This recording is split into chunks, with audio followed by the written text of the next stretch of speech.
Vous avez été conditionné à perdre.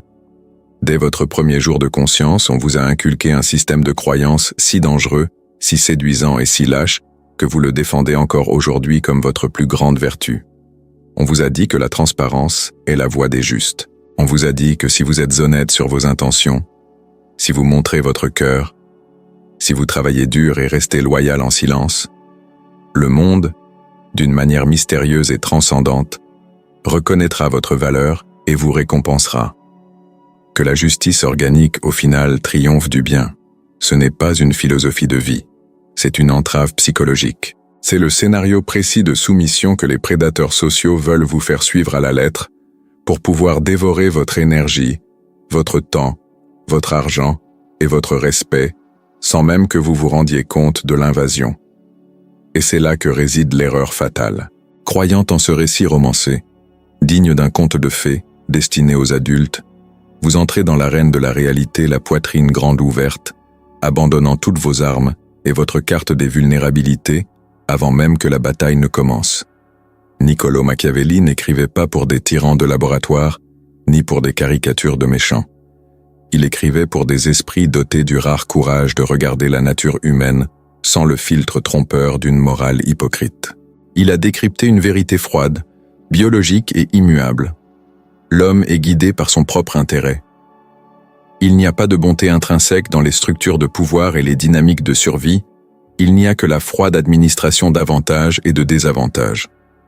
Agir avec une morale ordinaire contre des individus qui agissent déjà selon les règles du pouvoir, ce n'est pas faire preuve de noblesse, d'élévation ou de supériorité. C'est se laisser manipuler. Machiavelli a dressé le portrait de la réalité précisément pour que les esprits stratégiques puissent non seulement survivre au chaos humain, mais aussi en maîtriser les chaînes. Et c'est précisément cette approche clinique, dénuée de toute émotion facile, qui sous-tend l'efficacité brutale et indéniable des 48 lois du pouvoir. L'illusion d'une honnêteté naïve est à l'origine de votre échec social. Vous croyez sincèrement qu'exposer vos faiblesses, vos peurs et vos traumatismes suscitent l'empathie. Une culture thérapeutique superficielle vous a convaincu que la vulnérabilité est votre meilleur rempart. Mais la dure réalité, c'est que votre vulnérabilité est la cible que vous vous êtes forgée. Le besoin désespéré d'être compris, de sentir que le groupe approuve vos décisions, transforme l'individu lambda en marionnette entre les mains de ceux qui prétendent comprendre la nature humaine. Et cela nous conduit directement à la perte d'autorité qui se manifeste dans les moindres détails de votre vie quotidienne. Analysons l'anatomie de votre communication à travers la 4e règle. Toujours en dire moins que nécessaire. Repensez à vos dernières interactions cruciales, ces conversations difficiles, ces disputes houleuses. Face à l'adversité, lorsque le silence devient pesant et que la tension monte, que faites-vous instinctivement? Vous parlez. Vous comblez le vide. Vous vous justifiez. Vous ressentez une urgence presque physique, une angoisse lancinante, le besoin de prouver que vous avez raison, de justifier vos choix, de vous assurer que l'autre personne comprenne parfaitement vos nobles intentions. Ce que personne ne réalise, c'est que l'explication non sollicitée est la marque indéniable de la soumission. Ceux qui se justifient constamment ont déjà perdu la partie. Chaque mot de trop, chaque justification désespérée qui sort de votre bouche est une part de votre pouvoir personnel que vous offrez sur un plateau d'argent à votre adversaire. Les personnes qui détiennent un véritable pouvoir n'expliquent pas, elles informent. Les individus souverains ne se justifient pas, ils agissent et laissent le monde en assumer les conséquences. Lorsque vous vous efforcez de toutes vos forces de convaincre quelqu'un de vos bonnes intentions, vous le placez instantanément en position de juge de votre vie. Vous lui cédez volontairement le droit de décider si vous êtes valable ou non, si vous avez raison ou non. Les bavardages émotionnels, les défoulements sans retenue, le besoin puéril de détailler chaque étape de votre raisonnement ne créent pas de lien profond, contrairement à ce qu'on vous a toujours dit. Cela engendre la prévisibilité. Et dans la partie d'échec qu'est la vie, la prévisibilité est le prélude à votre chute. En dévoilant votre vulnérabilité à quiconque semble un tant soit peu disposé à écouter, vous révélez précisément où se cachent vos failles de sécurité. Vous offrez aux autres, avec un sourire aux lèvres, le mode d'emploi complet pour vous irriter, vous manipuler, vous faire chanter et vous contrôler. C'est à ce moment précis que presque tout le monde perd le contrôle de son propre récit. Ce besoin aveugle de validation conduit à l'abîme, et c'est pourquoi la troisième loi est si redoutable, dissimuler ses intentions. Dès notre plus jeune âge, la société nous apprend à annoncer nos projets et à partager nos grands rêves. On prétend que cela attire l'énergie positive et génère une confiance collective. Dans la réalité de la haute performance et de la survie stratégique, annoncer ses intentions ne fait que donner aux envieux, aux médiocres et aux saboteurs le temps de nous tendre des pièges. Si le monde entier sait exactement où vous allez, quand vous y allez et comment vous comptez y parvenir, il peut facilement ériger des murs pour vous barrer la route. Une transparence totale quant à vos désirs, vos peurs les plus profondes et vos objectifs à long terme ne fait pas de vous une personne authentique. Elle fait de vous une cible immobile au milieu d'un champ de tir. Analysez, avec une froideur absolue, la personnalité de celui ou celle que vous qualifiez habituellement de personne très bien. Dans l'immense majorité des cas, à y regarder de plus près, il ne s'agit pas d'une personne qui a choisi la bonté, il s'agit simplement d'une personne qui n'a ni la capacité, ni la force, ni le courage de nuire. Par conséquent, sa bonté n'est pas un choix éthique supérieur, mais une conséquence biologique de sa propre faiblesse et de sa lâcheté face au conflit. Une gentillesse sans limite ni calcul devient une autorisation tacite d'abus. Lorsque vous êtes systématiquement bon, systématiquement serviable à toute heure du jour ou de la nuit, systématiquement compréhensif face aux erreurs successives des autres, vous cessez immédiatement d'être respecté et devenez un outil jetable. Au fond, on n'honore pas ceux qu'on ne craint pas, même un peu. Je ne parle pas de terreur physique. Je parle de la crainte respectueuse que suscite votre imprévisibilité, la garantie implicite que vous céderez toujours, que vous pardonnerez toujours le même manque de respect, que vous serez toujours disponible et que vous jouerez toujours franc jeu, tandis que l'autre triche, vous prive totalement de tout pouvoir de négociation. Votre morale inflexible et aveugle vous paralyse, tandis que des individus dotés de la moitié de vos capacités techniques ou intellectuelles, mais d'une ruse stratégique et d'une vision 2 fois supérieure, gravissent les échelons et occupent les places, les postes et les rôles qui, dans un monde juste, devraient vous revenir. Mais souvenez-vous, le monde est injuste. Mais ce n'est pas le pire. Voici la partie la plus dangereuse du diagnostic. Il vous faut comprendre une fois pour toutes que votre environnement, qu'il soit professionnel, familial ou social, n'est pas un tribunal divin, attendant patiemment de juger vos intentions pures et de vous offrir un lot de consolation à la fin de votre vie. La réalité est une machine froide, aveugle et sourde qui récompense le pouvoir, le contrôle et le pouvoir de position, et qui écrase la fragilité, l'hésitation et la naïveté. Lorsque vous refusez d'accepter cette implacable mécanique des rapports de force, vous entrez dans un cycle de frustration et de mal-être émotionnel constant. Vous devenez amer. Chaque matin, vous vous réveillez en accusant l'univers d'injustice, les gens d'ingratitude pour tout ce que vous avez fait pour eux, vos patrons d'être des tyrans exploiteurs et vos partenaires d'être narcissiques et égoïstes. Mais le diagnostic clinique définitif, la vérité viscérale et douloureuse que vous évitez d'affronter dans le miroir chaque matin, c'est que ce n'est pas leur faute s'ils sont des prédateurs qui suivent leur nature. La faute vous incombe entièrement, à vous obstiner à nager blessé dans un bassin de requins, espérant qu'ils deviendront végétariens par un miracle d'empathie, par pitié pour votre âme pure. Ce n'est ni le hasard ni la malchance qui vous rendent irrespectueux. Vous êtes analysé avec minutie, cartographié psychologiquement et socialement dévoré, parce que votre comportement envoie des signaux clairs et constants, indiquant que vous n'infligez aucune conséquence à ceux qui vous contestent. Approfondissons ce défaut logiciel ancré dans votre cognition fondamentale. L'illusion d'une appartenance paisible.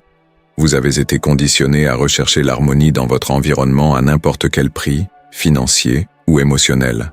La friction, le débat animé et le conflit sont criminalisés à vos yeux. C'est pourquoi vous souriez artificiellement alors que vous avez envie de crier. Vous acquiescez pour éviter le malaise palpable de la tension ambiante. Vous cédez votre espace, vous vous voûtez, vous baissez le ton et l'assurance de votre voix, et vous atténuez vos opinions les plus tranchées pour ne pas risquer de blesser autrui. Et qui est cette personne que vous protégez tant? Généralement, il s'agit de quelqu'un qui, paradoxalement, n'hésiterait pas une seconde à piétiner vos limites pour le moindre avantage. Votre besoin pathologique de plaire à tout le monde est le poison le plus lent, le plus silencieux et le plus mortel pour votre autorité personnelle. Chaque fois que vous prononcez un « oui », alors que tout votre être crie un « non », vous perturbez la paix ambiante. Vous financez la paix et le confort d'autrui au prix de ce qu'il y a de plus précieux, votre dignité et votre respect de vous-même. Le coût cumulatif de cette transaction déséquilibrée, au fil des ans, est la disparition progressive, triste et totale de votre présence dans le monde. Méditez bien sur cette maxime. Celui qui n'a pas la force émotionnelle d'endurer l'inconfort de déplaire à autrui n'aura jamais la capacité ni le pouvoir de porter le poids du pouvoir. Machiavel n'a pas créé le mal, il l'a simplement mis en lumière. Il a observé les cours, les chutes brutales des grands royaumes et les ascensions fulgurantes d'hommes partis de rien, et en a déduit les rouages précis du comportement humain. Aujourd'hui, sa cour d'intrigue n'est plus un château de pierre. C'est votre bureau, votre environnement professionnel, votre cercle d'amis proches, vos dîners de famille et vos relations amoureuses. Les dynamiques obscures de la domination n'ont pas changé d'un iota depuis la Florence de la Renaissance au XVIe siècle. Seuls les vêtements que nous portons, les mots que nous utilisons pour dissimuler la cruauté et les technologies que nous employons ont évolué. L'instinct primitif de domination territoriale, d'écraser les faibles et de suivre les forts, demeure intact sous le mince et fragile vernis de ce que nous appelons civilité et étiquette moderne. Votre refus obstiné d'apprendre et de jouer à ce jeu ne vous exempte pas de ces règles cruelles. Cela garantit tout simplement, avec une précision chirurgicale, que vous serez à jamais un pion manipulé sur un échiquier conçu par quelqu'un de plus intelligent et de moins scrupuleux. Le bon sens aime à murmurer, comme une consolation pour les perdants, que le pouvoir corrompt l'homme. L'analyse stratégique que nous adoptons ici révèle cependant une vérité bien plus terrifiante. Le manque de pouvoir corrompt d'une manière bien plus profonde et définitive. L'impuissance chronique corrompt votre caractère jusqu'à la moelle, car elle est la source même du ressentiment quotidien, des commérages venimeux, de l'envie silencieuse qui ronge le foie et de la passivité agressive qui détruit lentement les relations. Ceux qui n'ont ni la force ni le courage, ni les moyens d'agir de front, face à face, finissent invariablement par agir dans l'ombre de la victimisation et du sabotage mesquin. Par conséquent, s'emparer des outils du pouvoir, étudier la froideur des actions humaines et appliquer les lois à son avantage n'est en aucun cas un acte de malice gratuite ou de perversité. C'est en réalité le plus haut degré de maturité et de responsabilité personnelle que vous puissiez et deviez assumer pour prendre les rênes de votre propre destin. L'échec de la personne moyenne ne réside pas seulement dans ses actions mal avisées, mais surtout dans sa compréhension erronée du regard des autres. Vous croyez, avec une conviction quasi religieuse, que les autres perçoivent vos intentions les plus profondes. C'est un mensonge absolu. Les gens ne voient que vos comportements visibles et l'impact direct qu'ils ont sur eux à cet instant précis. Personne au monde n'a le temps, l'énergie mentale ou le moindre intérêt à interrompre sa vie pour déchiffrer la pureté immaculée de votre âme. Ce qui détermine en pratique la façon dont vous êtes perçu, ce n'est pas votre essence cachée, mais la carapace et l'image impeccable que vous projetez quotidiennement. Lorsque vous agissez selon la loi fallacieuse de la transparence naïve et de l'abandon total, vous abandonnez complètement le contrôle de votre image publique. Vous laissez le hasard absurde, l'humeur changeante du moment et l'interprétation superficielle des autres définir votre rôle. Or, l'esprit d'un véritable stratège méprise le hasard de toutes ses forces. Le souverain ne laisse pas sa réputation au hasard, à la merci de l'opinion spontanée et chaotique de la foule. Il construit, sculpte et impose la perception précise qu'il souhaite donner aux autres. Sa plus grande naïveté est de continuer à croire que la grande scène de la vie exige de véritables acteurs manifestant constamment leurs véritables sentiments. La scène ne veut pas de votre vérité douloureuse. La scène exige que vous portiez le masque chirurgicalement correct pour la scène jouée. Le diagnostic est enfin tombé sous vos yeux, exposé à la lumière blanche et froide d'une morgue. votre état d'esprit antérieur, entièrement fondé sur les principes d'une moralité passive et d'une bienveillance permissive, vous a lamentablement déçu jusqu'à présent. Et il continuera de vous décevoir amèrement, vous engendrant les mêmes frustrations qu'auparavant, tant que vous n'accepterez pas comme une règle inviolable que le monde réel réagit uniquement et simplement à des stimuli constants de force, de détachement et d'autorité, et non à des manifestations de besoin et de fragilité. Depuis votre enfance, on vous a appris à être un livre ouvert, accessible à tout lecteur de passage, alors que, dans la plus pure vérité, vous devriez être un coffre-fort en acier brossé, fonctionnant selon de multiples combinaisons dynamiques et à plusieurs niveaux de sécurité. Vous n'avez absolument pas besoin de devenir un psychopathe ou un sociopathe pour réussir votre vie, mais vous devez de toute urgence abandonner votre rôle de victime chronique et activer votre côté plus froid, plus clinique, plus calculateur et plus observateur. La vieille illusion est enfin brisée. Le terrain confortable et douillet des mensonges sociaux s'est complètement effondré. Mais attention, lever le voile sur l'aveuglement du monde n'est que la première étape, la plus élémentaire de cette transformation. Comprendre que ce jeu brutal existe et que les règles conventionnelles qu'on vous a inculquées ne sont qu'une vaste supercherie est essentiel pour mettre fin à des souffrances inutiles. Cependant, cette simple prise de conscience ne suffit pas à vous hisser au sommet de la hiérarchie sociale. Maintenant que vous avez enfin compris que toutes les dynamiques sociales humaines sont, dans leur essence immuable, une guerre invisible d'influences manipulatrices et de perceptions conflictuelles, il vous faut apprendre à combattre. Si la transparence est synonyme de suicide social, quel est donc le mécanisme précis et concret pour bâtir, à partir de rien, cette aura inaccessible et imposante? Comment le stratège peut-il progresser et façonner activement la réalité qui l'entoure, sans laisser ses propres fluctuations émotionnelles saboter et anéantir son plan? Pour cesser d'être la marionnette du hasard et la proie des manipulateurs, il ne suffit pas de se taire, de réprimer ses accès de colère et de dissimuler ses objectifs ultimes. Il est absolument nécessaire de maîtriser et de faire fonctionner les rouages invisibles qui se déploient en silence derrière la surface ténue de chaque interaction humaine. Une architecture invisible et d'une complexité extrême, régie, qui est écoutée attentivement, qui est ignorée comme un simple bruit de fond et qui est véritablement craint. Et c'est précisément cette anatomie chirurgicale et obscure qui se cache derrière les apparences. Le véritable code source qui engendre cette réputation d'acier et garantit la manipulation absolue de l'espace que nous allons maintenant disséquer. L'architecture invisible qui régit chaque millimètre d'interaction humaine ne repose pas sur le fragile fondement des bonnes intentions, mais est cimentée par la gestion froide, constante et implacable de la perception d'autrui. Vous avez passé votre vie entière à croire que les relations étaient une scène où chacun exprimait sa véritable nature. C'est le mensonge rassurant qui maintient les masses endormies et prévisibles. Le monde réel, celui qui opère dans l'ombre du pouvoir et de la domination, est un théâtre d'ombre parfaitement chorégraphié, où les ficelles sont tirées par ceux qui comprennent que la réalité matérielle importe bien moins que la réalité perçue.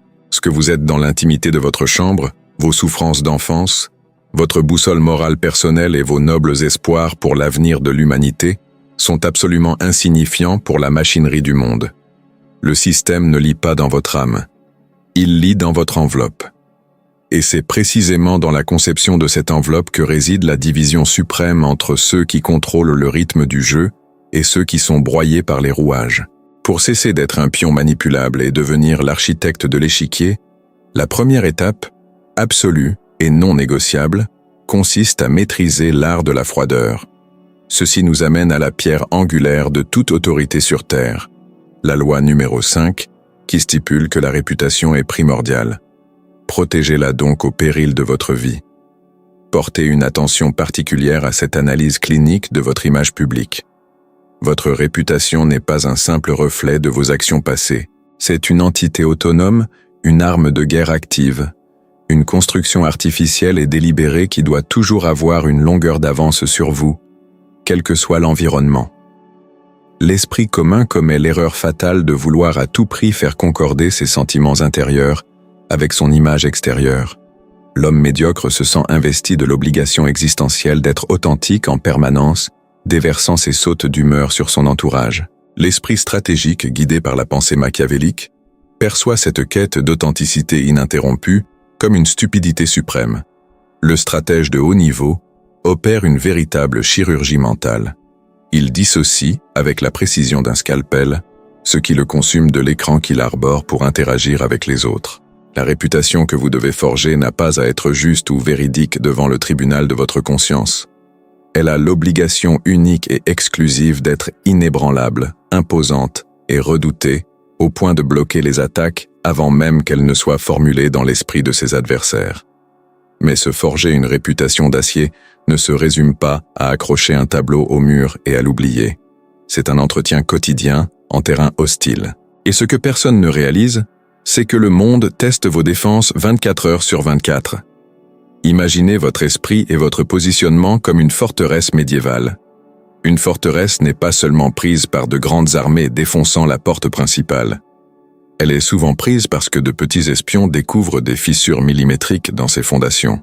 Dans votre vie quotidienne, chaque explosion émotionnelle incontrôlée, chaque moment d'indignation publique où vous élevez la voix pour défendre un point de vue, chaque accès de colère au travail ou à table, représente une profonde brèche dans votre mur de protection. La société qui vous entoure agit comme une meute de loups silencieux, observant avec une attention microscopique les déclencheurs qui vous font perdre le contrôle, les mots qui vous rendent vulnérables, les attitudes qui vous font céder. Et voici la révélation la plus dérangeante que vous entendrez. Lorsque vous perdez votre sang-froid, vous ne faites pas preuve de force ni ne posez de véritables limites. Vous fournissez à l'ennemi le plan architectural complet de votre château. Vous lui montrez précisément les faiblesses de vos remparts et ses prochains points faibles. C'est là que le diagnostic de Machiavel se révèle d'une pertinence et d'une cruauté implacables. Le monde ne punit pas les personnes malveillantes, froides ou calculatrices. Il punit avec une sévérité implacable les personnes faibles, prévisibles et, surtout, réactives. La réactivité est le cancer de votre autorité.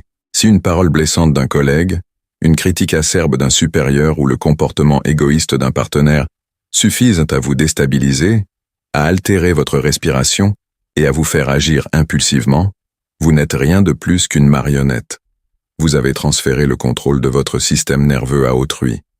L'esprit concentré sur l'application des 48 lois coupe ces liens invisibles à la racine. Celui qui pratique le sang-froid stratégique encaisse le choc, analyse l'attaque avec un détachement étranger et ne réagit pas au stimulus initial. Il orchestre le scénario. Il ne se défend pas immédiatement.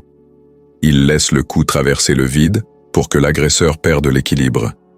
Votre visage doit être comme un lac gelé et impénétrable, dont l'autre ne peut voir le fond et ne peut donc pas évaluer la profondeur du danger qui l'attend s'il décide de plonger.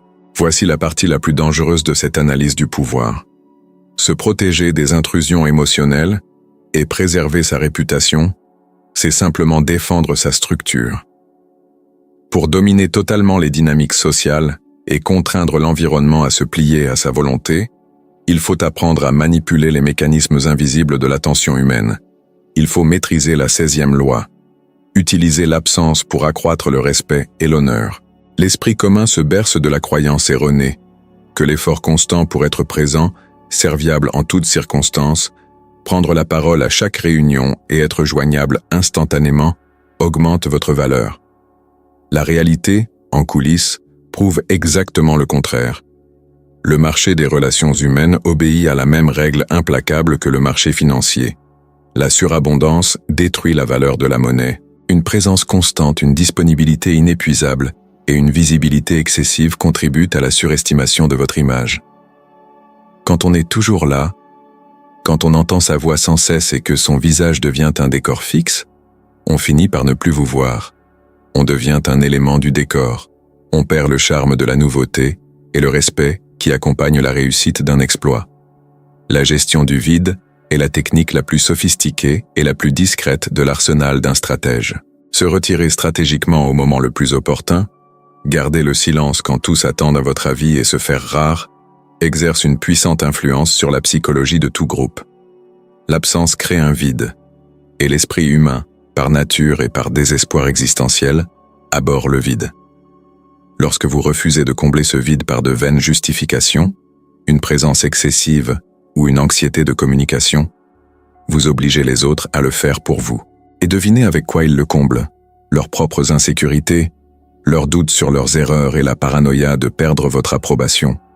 Un silence prolongé et une absence calculée forcent les adversaires et les faux alliés à révéler leur véritable nature émotionnelle, cherchant désespérément à rétablir le lien que vous avez rompu de manière nette et arbitraire. Votre indisponibilité est automatiquement interprétée comme un signal silencieux de grande valeur, de supériorité tacite et de contrôle absolu de la situation. Celui qui maîtrise le déroulement des événements en maîtrise l'issue. Mais pour mener à bien des manœuvres de repli et un silence armé sans trembler, il faut extirper un rouage défectueux que la société a implanté en plein cœur de votre être, la culpabilité conditionnée. La morale ordinaire agit comme un frein sur les masses, veillant à ce que les agneaux ne troublent pas le sommeil des loups. Dans les coulisses du jeu humain conçu par les grands maîtres de la manipulation politique et sociale, la culpabilité est une ancre qui vous entraîne au fond de l'océan. Le décryptage ultime consiste à comprendre qu'au sommet de la hiérarchie du pouvoir, le seul critère qui compte vraiment, la seule échelle sur laquelle vos actions seront pesées, est celui de l'efficacité. Le résultat absolu et concret obtenu sans le moindre remords. Lorsque vous rompez les liens avec un vampire énergétique, lorsque vous restez silencieux face à la provocation pour que le provocateur passe pour un fou, lorsque vous imposez la rareté pour gonfler vos honoraires, le commun des mortels vous traitera de froid, de distant, voire de cruel. Et votre réaction intérieure à cela ne devrait pas être des excuses, mais un mépris absolu et silencieux pour leur faiblesse à ne pas comprendre les mécanismes de leur propre survie. Il vous faut comprendre que la construction de cette façade impénétrable, la séparation clinique entre sentiments intimes et masque social, le blocage total des fuites émotionnelles et l'usage mortel du vide et du silence constituent l'armure fondamentale qui vous empêche d'être déchiré. Vous n'êtes plus le livre ouvert, naïf et réactif d'antan. Vous êtes devenu un coffre-fort crypté, un mécanisme que les autres perçoivent, craignent, mais qu'ils ne peuvent prédire. Cependant, se contenter d'éviter la manipulation et de protéger son territoire n'est pas le but ultime de ceux qui comprennent la profondeur colossale des 48 lois du pouvoir. Défendre sa propre position n'est qu'un rite de passage élémentaire. La véritable souveraineté exige un processus bien plus radical et définitif. Elle vous impose d'abandonner une fois pour toutes ce vieux « moi », victime, qui croyait au hasard, et de prendre le contrôle total des variables qui vous entourent. Si l'absence et les masques le protègent, quelle est la posture ultime pour aller de l'avant? Recréer son identité à partir de ses cendres et soumettre le terrain à sa volonté absolue, sans jamais offrir de cible facile à ses ennemis. Que se passe-t-il dans l'esprit de quelqu'un qui détruit son ego pour établir un pouvoir absolu?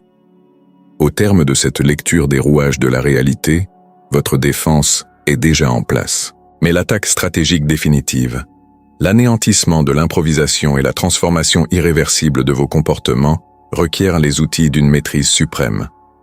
L'esprit de celui qui détruit son ego pour accéder au pouvoir absolu subit un processus de désintégration volontaire, silencieux et irréversible. L'individu moyen passe sa vie à chercher désespérément qui il est, à percer le mystère de son identité profonde, à trouver sa place dans le monde, comme si le destin était un puzzle mystique à reconstituer. Il accepte le rôle que ses parents lui ont attribué, l'étiquette que ses amis lui collent, la position soumise que lui impose le marché du travail, et porte fièrement ce carcan, le qualifiant d'identité. Et c'est là que réside l'erreur fatale qui condamne 99% de l'humanité à la médiocrité. L'identité qui vous a été donnée n'est pas un don divin. C'est une cage conçue pour vous maintenir inoffensif, prévisible et facile à manipuler par ceux qui dominent la société. Pour passer du statut de proie à celui de prédateur absolu au sein de l'écosystème social, il vous faut accomplir la manœuvre la plus radicale et la plus libératrice de toute votre existence. Vous devez appliquer la 25e des 48 lois du pouvoir. Vous recréez. Le stratège de haut niveau ne découvre pas qui il est. Il forge celui qu'il doit devenir. Il comprend, avec une froideur clinique et mathématique, que sa personnalité n'est pas une pierre sculptée dans l'enfance et condamnée à rester figée jusqu'à sa mort. La personnalité est comme de l'argile. C'est une construction. C'est un avatar conçu pour naviguer dans le chaos humain et extraire de la réalité exactement ce que l'on désire. Lorsque vous appliquez la loi numéro 25, vous endossez le rôle d'architecte de votre propre psyché. Vous faites disparaître, sans le moindre remords ni cérémonie, la version dépendante, réactive et sentimentale que vous étiez jusqu'à hier. Vous refusez catégoriquement de jouer le rôle que la société a écrit pour votre vie. Si le monde a tenté de vous assigner le rôle du second rôle passif, de l'employé qui se contente d'obéir, de l'ami qui cède toujours, ou du partenaire qui endure tout au nom de la paix, vous déchirez ce scénario et prenez les rênes de votre propre histoire en tant que metteur en scène implacable. Vous adoptez une nouvelle posture, un nouveau ton de voix, une nouvelle façon de regarder les gens dans les yeux, une nouvelle cadence dans votre démarche et votre élocution. Vous vous réinventez en figure de puissance et de mystère, prenant le contrôle total de la manière dont l'univers est contraint d'interpréter votre présence. Mais le pire reste à venir. Ce qui distingue l'amateur enthousiaste du véritable maître des dynamiques de pouvoir, c'est sa façon de gérer sa vanité. C'est là que presque tout le monde perd le contrôle et gâche tout. La société nous a conditionnés à avoir un ego démesuré et réactif. Lorsqu'on nous offense, qu'on dénigre notre travail ou qu'on remet en question notre intelligence, notre ego réactif se déchaîne. On s'engage alors dans des arguments stériles, gaspillant souffle, temps et énergie mentale, à tenter de prouver à un imbécile qu'on a raison. On entre dans une guerre d'ego simplement parce qu'on ne supporte pas de voir son image ternie devant le tribunal insignifiant des opinions d'autrui. Le stratège souverain, lui, anéantit complètement cet ego réactif. Il n'éprouve aucun besoin émotionnel de prouver qu'il a raison dans des débats futiles. Il ne recherche pas la victoire morale. Il ne recherche que le résultat matériel et pratique. S'y acquiescer aux propos d'un ignorant, le conforter dans son sentiment de supériorité et flatter son orgueil démesuré est la voie la plus rapide, la plus propre et la plus efficace pour atteindre son but ultime. Le stratège sourit, acquiesce et remet le trophée de pacotille à son adversaire, tout en s'emparant discrètement de la couronne d'or. Leur orgueil ne saurait être leur talon d'Achille. Il faut l'anéantir pour que leur efficacité puisse s'épanouir. Et c'est précisément cette annihilation de l'ego qui permet au stratège de s'élever et de dominer l'échiquier humain. Lorsque l'on cesse d'être aveuglé par son propre orgueil blessé, la vision s'élargit et l'on commence à percevoir les gens non comme des entités mystérieuses, mais comme des machines biologiques prévisibles, mues par des passions, des peurs, des traumatismes et un besoin de reconnaissance. Ce que personne ne réalise, c'est que la vanité d'autrui n'est pas un défaut à critiquer. C'est une poignée de porte invisible que la nature a installée en chaque être humain, attendant qu'un esprit clinique la tourne. Le stratège observe son environnement avec un détachement froid et distant. Il repère le besoin désespéré d'approbation du patron narcissique. Il évalue l'insécurité chronique du collègue compétitif. Il mesure la peur de l'abandon du partenaire instable. Et au lieu de s'irriter de ses défauts, il les catalogue comme des données tactiques. Il utilise ses faiblesses psychologiques comme des ficelles invisibles. Il flatte l'autre au moment précis où il en a besoin, gonflant son ego juste assez pour l'enivrer de lui-même, le rendant aveugle et docile, le menant ainsi droit dans le piège sans avoir à hausser la voix ni à recourir à la force. Le maître ne contraint personne. Il orchestre simplement les incitations émotionnelles de telle sorte que l'adversaire s'avance joyeusement vers l'abîme, persuadé que l'idée géniale était la sienne. Voici la partie la plus périlleuse de votre transformation finale. Pour maintenir ce niveau de maîtrise sans que le château ne s'écroule à la première tempête imprévue, vous devez vous prémunir contre le hasard. Vous devez bannir de votre vocabulaire émotionnel les mots espoir, chance et surprise. L'espoir est l'opium des faibles, l'analgésique mental que prennent les incompétents pour supporter la douleur de ne pas maîtriser leur propre vie. Le stratège n'a pas d'espoir. La loi numéro 29 coule dans ses veines, planifiée jusqu'au bout. L'esprit commun agit par impulsion. Il agit d'abord sous le coup de l'émotion, grisé par l'envie de vengeance ou le désir ardent de conquête, et passe ensuite les 10 années suivantes à tenter d'éteindre l'incendie des conséquences imprévues. Celui qui maîtrise les 48 lois du pouvoir effectue une autopsie du futur avant même qu'il ne voie le jour. Il ne déplace pas son pion d'un seul millimètre sur l'échiquier sans avoir préalablement cartographié, conçu et accepté toutes les conséquences, de cause à effet, que cette action engendrera.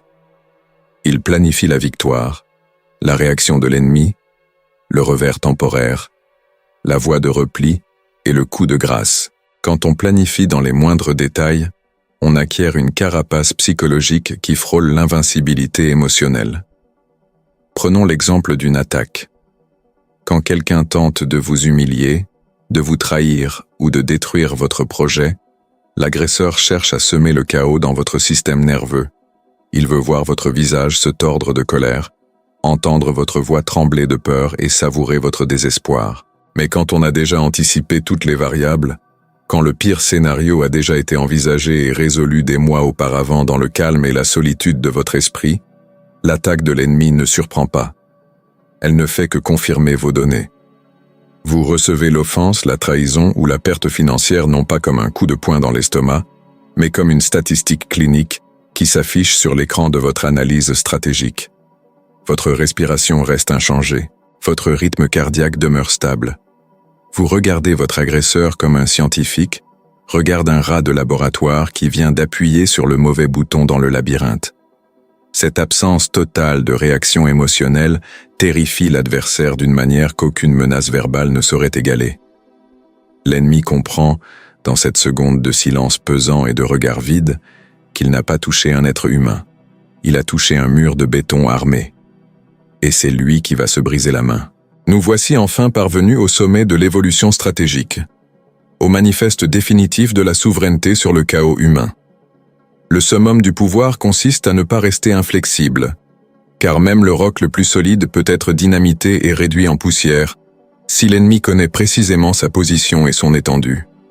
La consécration de votre nouvelle identité de prédateur absolu se consolide dans la loi numéro 48. Embrassez l'informe. La rigidité est l'état comateux de l'intelligence tactique. Celui qui bâtit des empires sur une stratégie unique, un modèle comportemental intouchable, une identité statique et rigide, signe son propre arrêt de mort militaire et social. Ce qui est tangible, fixe et prévisible peut être encerclé, étudié, classifié et invariablement détruit. Le monde exige des certitudes pour attaquer. Si l'on sait exactement ce que vous défendez à tout prix, ce que vous détestez viscéralement, comment vous vous habillez, comment vous réagissez sous pression, on dispose des coordonnées géographiques précises pour lancer le missile de la manipulation directement sur votre base principale. L'esprit machiavélique, dans sa forme la plus sublime et la plus mortelle, se fond dans le décor. Il n'a pas de forme propre. Il épouse celle du récipient qui le contient pour le détruire de l'intérieur. Cette absence de forme le rend invisible en plein jour. C'est cette terrifiante capacité à être l'individu impitoyable et glacial à la table des négociations, et l'instant d'après, à sourire avec charme et accessibilité dans un couloir, dissipant toute trace de menace. C'est être l'auditeur passif et inoffensif lorsque la situation exige une collecte d'informations discrète, et se transformer en prédateur agressif et rapide dès qu'une occasion de massacre se présente. Vous privez votre ennemi du privilège d'une cible fixe. Vous devenez un fantôme dans la machine. Lorsqu'ils tentent de vous cerner, vous avez déjà changé. Lorsqu'ils essaient de vous attaquer sur votre flanc gauche, vous n'êtes plus là. Lorsqu'ils tentent d'exploiter votre colère contre vous, vous les accueillez avec une apathie paralysante. Lorsqu'ils s'attendent à cette apathie, vous attaquez avec une force disproportionnée. L'informe est la terreur absolue qui s'insinue dans l'esprit de quiconque tente de vous affronter. Car il est impossible de vaincre un ennemi qui ne se matérialise pas pleinement, qui ne peut être saisi et qui change les règles de son propre jeu à chaque seconde. Dès l'instant où cette nouvelle architecture mentale s'implante dans votre cognition, vous subissez une mutation irréversible. Chaque jour, vous vous réveillez et le monde n'est plus cet endroit confus, dangereux et injuste qui vous faisait vous sentir comme une victime impuissante et en larmes. La matrice a été décodée. L'illusion d'une moralité superficielle et d'une bienveillance permissive a été réduite en cendres. Là où d'autres voient le chaos, des crises relationnelles, des patrons injustes et des conflits absurdes, vous ne voyez que des lignes de code, des leviers de pouvoir, des opportunités d'avancement évidentes et des faiblesses qui ne demandent qu'à être exploitées. Vous ne ressentez plus le poids des opinions médiocres, car le lion ne perd pas une seconde à sonder l'opinion du mouton sur son régime alimentaire. Le vrai pouvoir, le pouvoir viscéral et mortel que Machiavel a décrit et que les 48 lois ont perfectionné, n'est pas un cadeau que le monde vous offrira comme lot de consolation pour avoir été une personne bonne et souffrante. Le pouvoir ne se donne pas.